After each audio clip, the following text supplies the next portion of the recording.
Hi friends, my name is Abby if you don't know me already, and a huge welcome or welcome back to my channel. So as many of you know, it has been a little bit over a year since I moved into this beautiful house behind me. It's been, I guess, a year and 3 months actually. It's absolutely crazy how time flies. So I thought that it would be fun to do a video kind of letting you know my thoughts on everything and how I have been enjoying the house, things that I like about it, things that maybe I wish I would have done differently, advice for people who are going into a renovation, things like that. So over the span of 3.5 years, my house has changed from this to this gorgeous house that you see behind me today. If you missed my last video, I just did a total home renovation transformation before and after video. You definitely want to see that. If you didn't already, I will put a card up for it, and the link will also be in the description below. You might want to go and watch that video before you see this one if you didn't see it already. Initially, I was going to have them both together, but it was just way too long.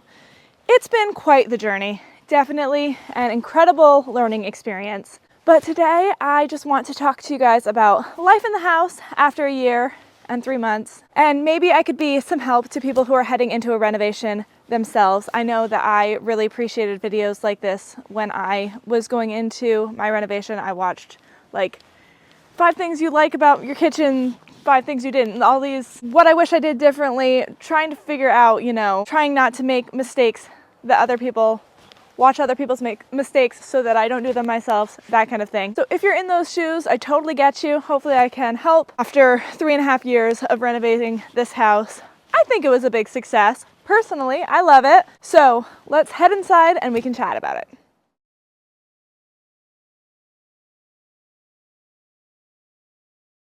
Okay guys, I have been mulling this video over for quite a few weeks now, trying to get everything organized in my brain, trying to figure out the things that I wanted to tell you. So I'm going to start with the things that I like about my house. Boy, there are a lot of them. It's actually really hard to write down, okay, these are things that I like, because everywhere I look, it's a million things that I like. Mostly I just like that it's mine and it's exactly my style. It's just the way that I like it. Every little detail just turned out so beautifully. And I love the way that it makes me feel. Like, I know that sounds really cheesy or whatever, but it's just so peaceful. The whole house is so peaceful. And I just walk around and look at everything and I'm like, wow, this is my home and it's gorgeous. I know that a lot of people probably think that it's boring, and that's fine.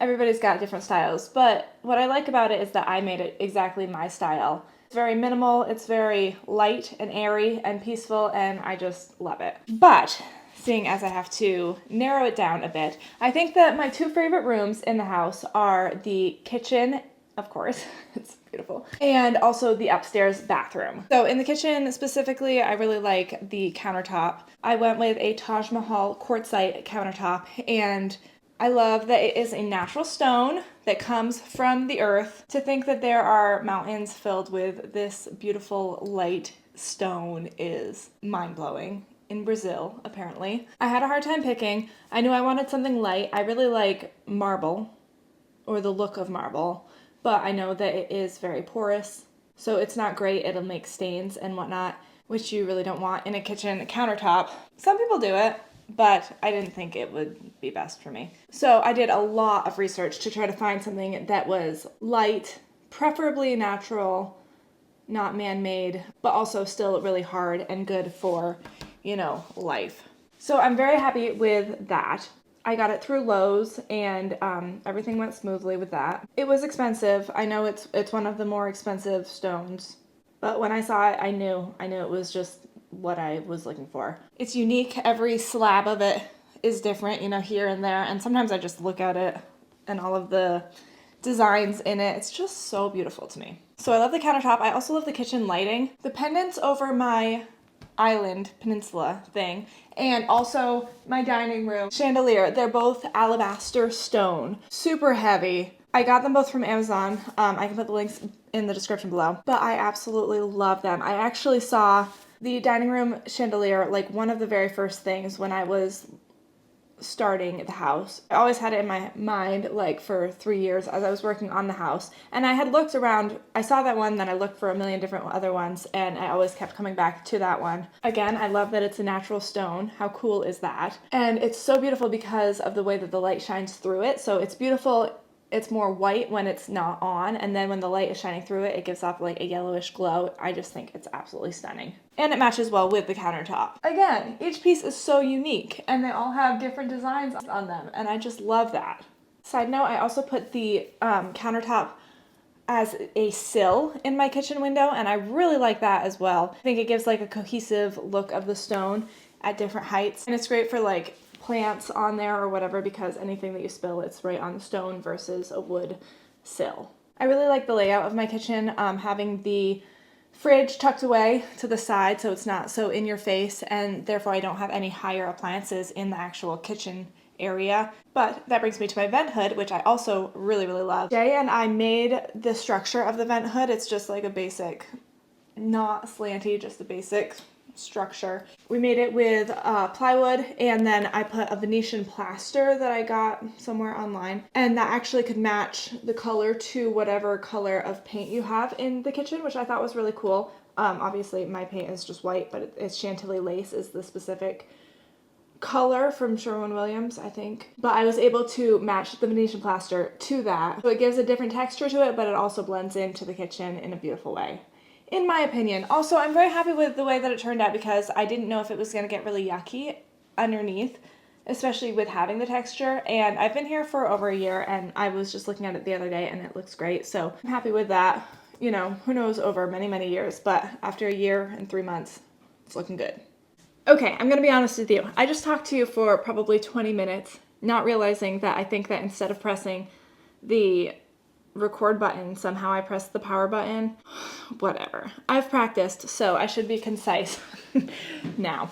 Okay, so my other favorite room in the house is the upstairs bathroom. First of all, I am thrilled that I have an upstairs bathroom because, as you know, if you've been following along, initially I was not planning on it. The way that the roof was, there wasn't really room for it, or at least one that you could stand up at all in. So after many comments from viewers like you, I did decide to add a dormer. So we took off the roof in part of the upstairs and extended it in a different angle so that we could have an upstairs bathroom and a little bit more headspace. So that was definitely one of the very best decisions that I made throughout the whole renovation, and that was of course thanks to my viewers who told me you need to have an upstairs bathroom. So again, thank you. But not only am I glad that I have an upstairs bathroom, because it's great to have, I also absolutely love my upstairs bathroom. It is definitely one of my favorite rooms in the house.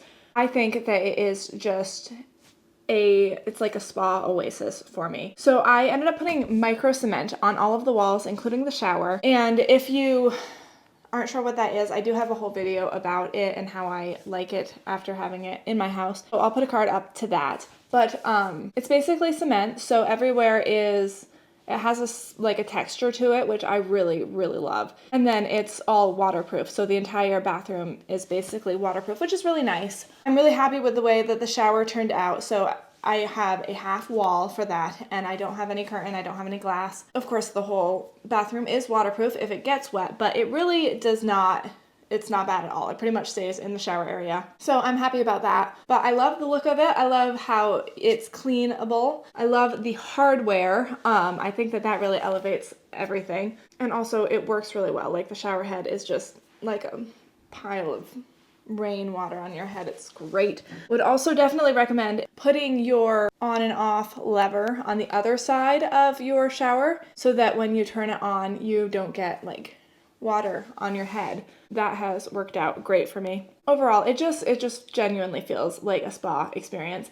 I personally, I know that everybody doesn't have this opportunity depending on where you live, but I'm very grateful that I live in a very rural area, and that bathroom is on the back of my house, and the back of my house is all just my own woods that I own. So I'm able to have a large window in the bathroom right in the shower, and I love that so much. Even in the wintertime, I'll open the window and have the cold air coming in, fresh air with the hot water, and it's just like so much fun. Really all seasons. I enjoy opening the window and looking outside. One time I was taking a shower and it was like last winter or something, and there was a fox that ran by outside, and I was like, how cool is this, honestly? But yeah, it's just such a peaceful and beautiful place. I also really like the floor in there. I think it adds a little bit of funkiness with the herringbone pattern, and I think that all of the colors blend together in such a beautiful, beautiful way. So yes, my kitchen and my upstairs bathroom are definitely my two favorite rooms, although I love them all. You guys know that. I'm trying to be concise instead of going and talking for a million hours about every little thing that I like in my house, because goodness knows I could. But as a general thing, one of the things that I really appreciate are all of the details and unique features about the house. All of the hidden storage, built-ins, cubbies in the pantry, the little broom closet. All of these built-in storage spaces I think are amazing. And I love that they're unique. I love that they use every little bit of space. I think anywhere that you can do something that's unique is great. For example, the shelf in my downstairs bathroom, that worked out because we had some unused space because of the washer and dryer on the other side of the wall. But I love that so much. It changes the room from being just a regular rectangular box and instead adds this like unique jet out, gives you space to put, you know, fun and interesting things. Just switches it up, you know, from being a plain room to having a little extra pizzazz. So I just love that. Also, things like my window frames, adding that one little piece of board around the outside of the window frame didn't really cost anything, just took a little bit more time, and it adds something unique and gives the house, you know, a little extra flavor. So I love all of the details and unique features of my house, even though, you know, like I said, I'm a pretty plain Jane. Little things like that I think are a lot of fun. So another thing that I really like are my doors. As you know, if you've been following along, I had all of my doors custom made for my house from an Amish man that I knew, or got to know, by having him make me a million doors. But I love them. They are so solid. They're so, again, they're like unique, you know, something different than just a plain door that you buy from Home Depot or Lowe's. They have something special about them. I was able to show him pictures of what I wanted, and he just like created them, and it was amazing. And honestly, the prices of them, I mean, I think I lucked out a little bit, but the prices of them were not even that much more than getting a plain hollow door from Home Depot. These are solid, nice custom wood doors. Both the exterior doors and the interior doors, I think that they just look amazing. And another thing that I love is just the whole exterior of the house. Over the past year, we've been putting in the siding, we did the railings, we did painting, you know, painting everything white, and a lot of landscaping, gardening. I am just so thrilled with the way that the house is coming together on the outside. Every day when I pull in, I'm like, wow, what, like, I'm not even being sarcastic or exaggerating at all. I'm pretty sure 9 times out of 10, I say it right out loud alone in my car. Wow, what a gorgeous house. It's just like drop dead, incredibly gorgeous, in my humble opinion. So I'm very happy with the outside of the house and the inside of the house. But of course, I'm trying to pick my favorites. One other thing I wanted to say before we move off of the things I like phase of this video. The heated tile in the bathroom and laundry room. We went with the radiant floor heat, I guess. It all is off of my boiler, but it's like water that runs around in my little crawl space under that addition. 10 out of 10 would recommend. I can't tell you how lovely that is to step on the heated tile in the winter. Wow. Sometimes I just want to lay in the bathroom on the floor. My cats do, and I'm kind of jealous of them, honestly. Everybody who comes over and goes to the bathroom, they're like, oh wow, the floor in there, Abby. And I'm like, I know. So if you're thinking about it and you're on the fence, I recommend. I think if I ever did any sort of addition to the house, I would do the heated floors because wow. It's lovely. It's very lovely. If you are in a cold area like I am. I'm in northern New York where it gets very cold in the winter, and that heated tile was divine. Okay, moving right along to things I dislike about my house. I tried, guys. I honestly tried. I really had a hard time finding anything. So instead of things I dislike, I'm going to say things like what I would do differently. Even that was kind of hard. Okay, but let's talk about it. Interestingly enough, this is what I came up with. I would personally be very careful about the things that I bought used or cheap. Obviously, because I'm a discount kind of girl when I can, and obviously sometimes you don't have a choice, like you can't afford what's nicer. But over my experience with this renovation, there were a few different things, bigger things for the house that I bought used, on Craigslist or Facebook Marketplace or whatever. And some things I did have really good luck with. Like my kitchen cabinets I got on Craigslist. I got a ton of them. Like what is here plus a lot more for $800 used, and that I would have done again because they turned out to be really great, and I think that they're beautiful. They work really well. We did definitely have to make some changes to make them work for my kitchen. There was like one that Jay made and we put the front on it. And it definitely took some moving around, but it was worth it. Like that worked out well. And also my radiators worked out well. I bought those used. But I did have some issues with buying things used. My tub I have in my downstairs bathroom, it works fine as a tub. But like when we bought it, the person had moved into the house and taken it out. Didn't know if it worked or not. But I bought it for like $30 or something, really cheap. And I don't really necessarily regret it. Like it's fine. But the jets never have worked. And we've looked at them, tried to fix them and whatnot, and we never got them working. Which really isn't an issue, honestly. Like I don't care if they work or not. It still works fine as a tub. But it's definitely something to consider, like, should I get this thing just because it's cheap and whatever, blah, blah, blah. Also, my sliding glass door, which I love having a sliding glass door. The sliding glass door works fine, but I've realized that there are some gunk, I don't know, like bubbly stuff. And I thought I was just like, oh, I just need to wash that. And I never got to it. But no, once I washed it on the outside, I washed it on the inside, I realized she's inside, and there's nothing that I can do about it without getting a whole new door put in. So I'm just kind of stuck with it. That I actually take more issue with than the tub, but also it's fine. So what I would do differently is really be careful, really look deeply into things that I'm buying just because they're a good deal, making sure that that is what I want to get. And even if you're not buying it used or whatever, but something that's a good deal, I'm not always thinking that good deals are good deals if you don't need them or if it's not what you really, really want. Like I'm pro spending more money on something that that is the actual thing that you really want, not just getting something because it's a good deal and it's okay. All of the things that I bought like that were very early in my renovation. I didn't have necessarily a clear vision of exactly what I wanted to do. Honestly, I didn't know how things were going to go financially and if I needed to spend less money, things like that. So it's just something to think about if you're in a renovation situation like me. Other things that I would do differently. This one's interesting and I didn't think about it and I missed my chance to think about it until it was too late. Actually, somebody mentioned it to me and it was already too late. But when I had the Amish people put on a new siding, and I knew that I wanted to have some sort of insulation underneath the siding. And initially I was thinking boards or whatever. I don't know what people do. So I mentioned it to my Amish guy and he's like, oh yeah, we'll use this wrap that's what they always use. And it's great. And it's a wrap, so it's continuous, blah, blah, blah. What I didn't consider is that the wrap is like a tin, it's like a kind of like tinfoil bubbly wrap thing that they put around it. And what I didn't consider is the Amish don't have this problem, so it probably works great for them. But I have like 0 cell phone service in my house now and it's on my roof too, because they put it on, it was also Amish people who did that and whatever. So basically my entire house is surrounded by tinfoil that's stopping the cell phone service from coming into my house. And so if my Wi-Fi is down, it's SOS mode. So what I would do differently is not do that because I just hope my Wi-Fi never goes out. That's something I would do differently.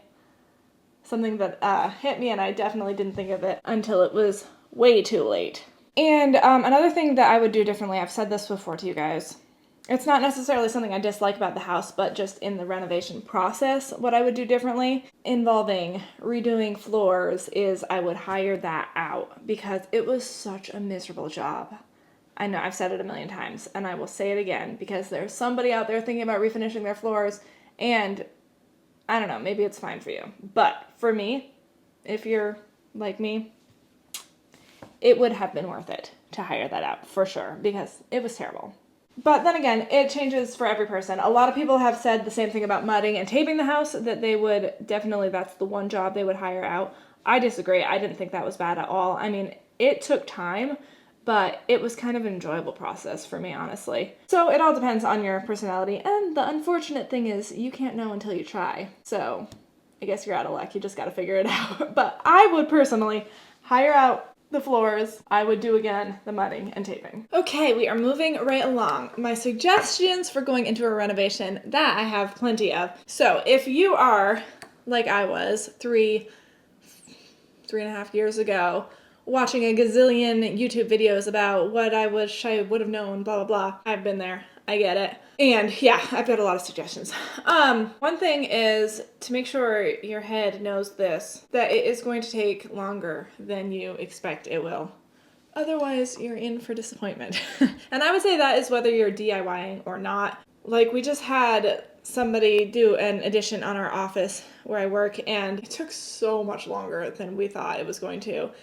These things just end up taking more time, and then you run into problems, and then it takes more time, it takes more money, it takes more of energy, everything, than you expect it to. So I feel like if you know that going into it, you're gonna not be as disappointed when it happens. And like I said, it takes a lot of energy, not just physical energy of doing things, but brain energy of constantly making decisions and people constantly asking you questions and you have to answer them.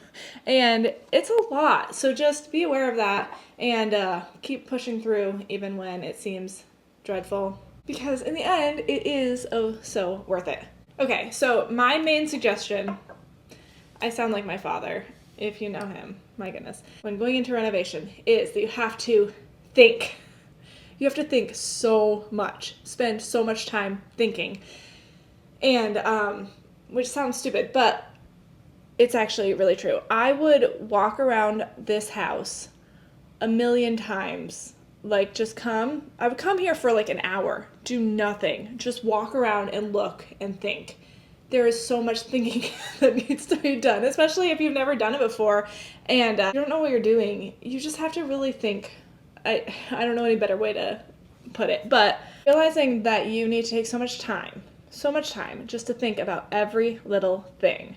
And I know that's kind of how my brain works. I do the same thing if I'm planning an event. I just stop and I just like think about every little thing that is going to happen. Okay, so what do I need for that, you know? And it's the same thing with the renovation. Thinking about what items you have in your house. Okay, so if you have an Instant Pot, where are you going to put it? If you have a KitchenAid, where are you going to put it? If you have off-season clothing, a tote of summer clothes, where do you put that in the winter? Where do you put your winter clothes in the summer? Where are you going to put your Christmas decorations? It's a lot of, I think, in order to do it in a way that I think is the best way, but everybody's got different opinions. But in my opinion, and the way that I did this house is I thought about everything that I have.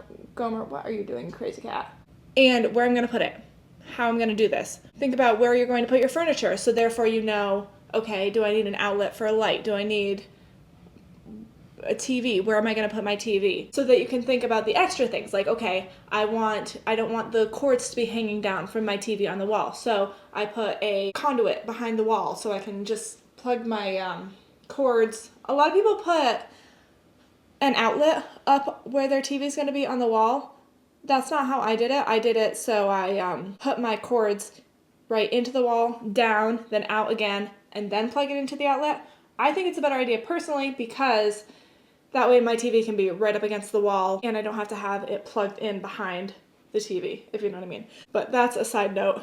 What I'm really saying is that you have to think about where you're going to put things so that you know where you're going to put your outlets. Are you going to hang something on the wall that's heavy, like a TV? Then putting a board behind it so that there's something to go into instead of just a sheetrock. Same for toilet paper rolls or something to put a hand towel on. Even if you want to have, say you want to have your medicine cabinet sunk into the wall versus sticking out of it, you have to know that so far in advance what medicine cabinet you're going to have so you know what size it is. So when you're studding the walls, you make space for it. All of these little things that you don't want to be thinking of way back then in your renovation, but it makes a big difference. So now it just looks like a beautiful mirror on the wall, but surprise, surprise, when you open it up, there is a medicine cabinet in there. All these little things that you have to think about in advance if you want it to cohesively move into the way that your house is, which I think makes a huge difference in how it works functionally, but also making it look really beautiful and not like, okay, I thought about this after and now I'm tagging it on and it looks weird.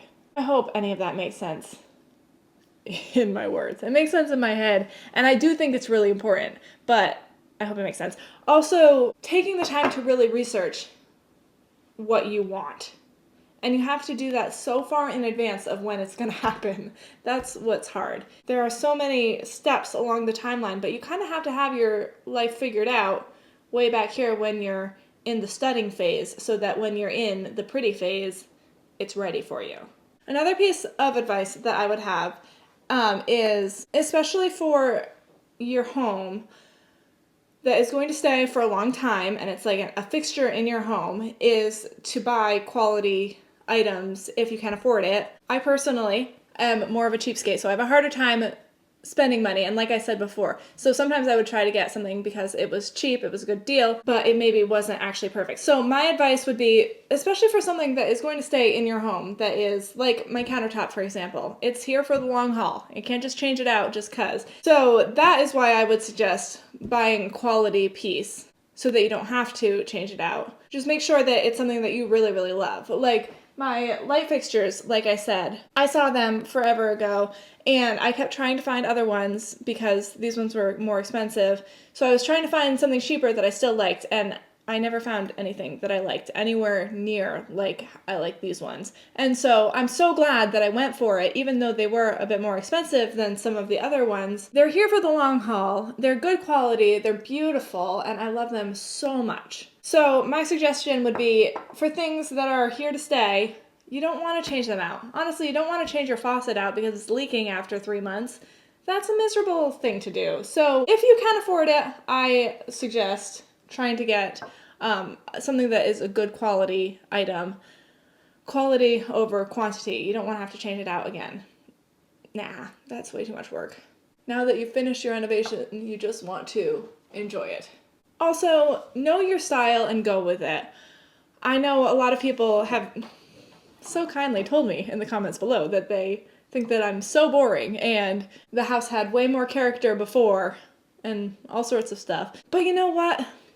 That doesn't matter to me. They don't live here. I live here and I love it. It's exactly my style and I enjoy it every day. So do you, whatever you love, go for it. Also, if you're in the early stage of renovation and you're in like demolition, studying, that kind of area, highly suggest, if there's something that you want to do or add, do it now because it's so much easier. And make sure you speak up if you think of something, and hopefully you have amazing people that you're working with. Like Jay would work with all of my crazy ideas and tell me either yes, we can do that, or no, that's dumb.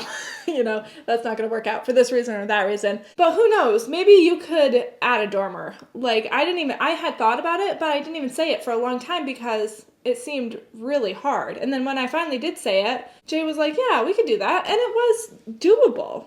So speak up if you have a thought. Go with your gut and ask yourself, do I have enough windows? Because I think windows are the most important thing of a house. Have more windows if you can, because it's the best. I love all of the windows that I have in my house. So much light, so much beautiful air when they're open.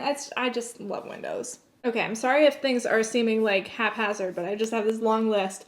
I would definitely say look into local craftsmen if you have them in your area. The things that I have in my house that like Jay made or the Amish made the doors, all of the things that I have like that are far superior to, say a vanity that I would buy from Home Depot or whatever. No offense, Home Depot. They're way better quality. They are custom made to my sizes or what I'm looking for. And in a lot of cases, they might even be cheaper than what you're buying at the big box stores. So it's definitely worth looking around and seeing if you have anything in your area, people who will make things like that. In my opinion, they're made out of better materials, they look nicer, last longer, and so even if they are more expensive, the fact that they last longer might still make them totally worth it for you. Definitely something to consider. I know I appreciate it in my home. Another suggestion is to measure everything a million times over. For example, my fridge is in its own little cubby, which I love. We actually had an issue with that because we had measured the cubby, and that's one of those things. Okay, so I had to pick out which fridge I wanted so far in advance because I had to make the hole just the right size for it, which we did, but then we put in the floor, and in order to level the floor, we weren't expecting how much we had to raise the floor up in order to make the floor level, so therefore my cubby hole for the fridge ended up being too small and we had to take it up and bring it up higher. So that wasn't really our fault, but it's just a good reminder to measure everything 5 times before you buy what you're trying to buy, or in whatever situation it is. Always measure a lot of times. Take pictures of everything before you put in the sheetrock. That has been huge for me. I went around and I wish I would have taken even more, but I have looked back on those pictures so many times just to see where the studs were, where the electric is, especially in my case, everything's so funky behind the walls. So to be able to look back and see what's going on has been a game changer in many situations. I would also suggest putting outlets everywhere. You never have too many outlets, truly. But like I said before, little things matter in a renovation. All these little details, little ways of using space, even things like my transom window over the bathroom, little unique things in the house, I think make a world of difference. And a lot of times they're not even more expensive. It's just kind of thinking of fun ways to do things. It all goes back to think. Think. I can hear my dad saying, think, Abby. Love him. Anyway, last but not least, I would say one of my biggest suggestions is to make lists and organize everything in your own way, whatever that way is. For me, I use Notion, and that's how I organize my whole life. But there is just so much going on when you're renovating in your head. So many decisions that you're constantly having to make. You really need to write everything down or you're gonna lose it. If you write everything down, you can actually take the time to research everything, and that will keep you from having to make split-second decisions, which a lot of times don't end up being the best decisions. There's just so much going on in your head. If you've done this before, if you're in the middle of this now, you know what I'm talking about. It is a lot. It's a lot to juggle, and especially if you're also working. I was working full-time for most of the renovation. Thankfully, I was able to go to part-time a little ways in, but it's a lot. It's a lot on your brain. On top of that, physically it's a lot, and just in general, it's a lot. So good luck to you if you are in a renovation. I hope that some of these suggestions helped. I know I was kind of all over the place, but best of luck to you. It is a lot of fun, and at least in my experience, it has been totally, totally worth it. So a lot of people ask me if I would do it again. I'm definitely not jumping into it anytime soon. I'll tell you that much. I would much rather, like I said before, quality over quantity. So I would rather just work on making this house beautiful, all the exterior landscaping things that I have in mind. I would rather focus on that. But you never know in the future what the future will hold. Never say never, they say. It wasn't by any means a terrible experience, so you never know. But also not jumping into it. I am, however, excited about things going on here, especially as we're coming out of winter, finally. I'm hoping very soon to be going back to 2 videos a week, so be checking on Saturdays for new videos. Like I mentioned in my last video, the tour video, I have set apart different playlists of different things. So, gardening, home decor, whatever, all these things, as well as, of course, my Fixer Upper Journey playlist that you can see the whole playlist of everything that I've done from day one. So if you're new, be sure to check that out first, would be my suggestion if you want to see the entire renovation. But going forward this summer season, I'm hoping to build the stone patio, which I'm super pumped about. That's the big thing, as well as some excavation in the back, some flower gardens, veggie gardens, cut flower gardens. Also maybe working some on cleaning up the back area for the forest garden, and eventually I want to put a sauna back there. I'm excited about that. Potentially down the road, I've still had in mind that maybe someday I'll do a garage and or a master bedroom addition onto the house. I don't really plan on doing it anytime soon because it doesn't seem necessary to me at this point because I live here alone. But in the future, you never know. So I hope that you guys will stay tuned with me on this adventure. I would love to hear what your favorite part of my house is in the comments below. Honestly, it's hard. There's just so much, so I would love to hear what you guys think. Or if you have any suggestions for other people who are going into a renovation who might be watching this video, put them in the comments below. So I hope you enjoyed this video. It's been fun to think back on everything and all my likes and dislikes. I hope that it might be helpful for you if you're going into a renovation yourself. And if you guys are new, be sure to check out my Fixer Upper Journey playlist to see the entire renovation. It has been quite the journey. And I'm so happy that you guys are here to follow along with me. I'm excited for what this season holds, so I'll see you guys next time on A Drill and a Dream.